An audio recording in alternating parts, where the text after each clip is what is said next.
tahu nggak, ada sesuatu yang ingin saya sampaikan kepada kalian semua tentang kalau kita di Madura manggil mak atau kacong.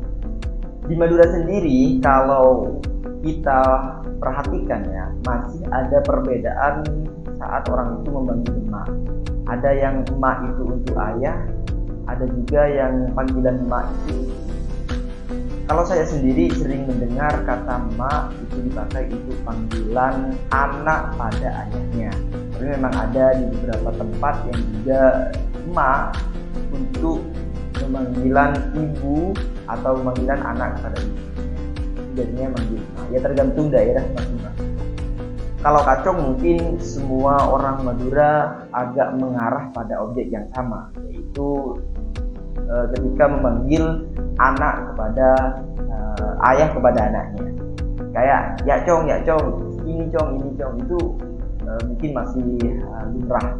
Tapi ada juga yang bukan ayah yang dipanggil anak laki-laki jauh lebih muda dari yang memanggil, biasanya juga dipanggil dengan sebutan kacong. Jadi bukan anak ayah tapi yang lebih tua atau yang lebih muda biasanya. Ada fakta menarik terkait istilah ini. Ternyata bahasa-bahasa ini bukan warisan dari Majapahit ketika berkuasa dulu, melainkan kebiasaan orang-orang Campa. Lu bisa lihat sendiri nanti di buku yang gue baca ini. Dalam buku karya Agus Sunoto disebutkan bahwa adat atau kebiasaan orang Campa dalam kegiatan sehari-hari itu sama dengan adat atau kebiasaan orang Madura dalam kegiatan sehari-hari, hampir sama ya, terutama dalam penyebutan nama. Seperti orang Campa yang memanggil ibunya dengan sebutan emak. Di Madura juga gitu loh. Kalau kita pertemukan di beberapa tempat gitu. Memanggil saudara atau orang lebih tua dengan sebutan kakak. Juga kayak contoh misal memanggil adiknya atau orang yang lebih muda dengan sebutan abi atau ya adik. Anak laki-laki yang sebutannya atau kacoa atau kacong. Jadi di Campa penyebutannya sebenarnya ada kacoa atau ada kacong. Jadi selain disebutkan kacoa dipanggil dengan kacoa atau juga kacong.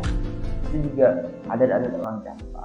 Dan ini bukan kebiasaan di zaman Majapahit, karena kalau kita lihat di kerajaan Majapahit dulu, pada masa Majapahit memanggil ibunya dengan sebutan Ina atau Rena gitu, atau langsung dengan sebutan itu.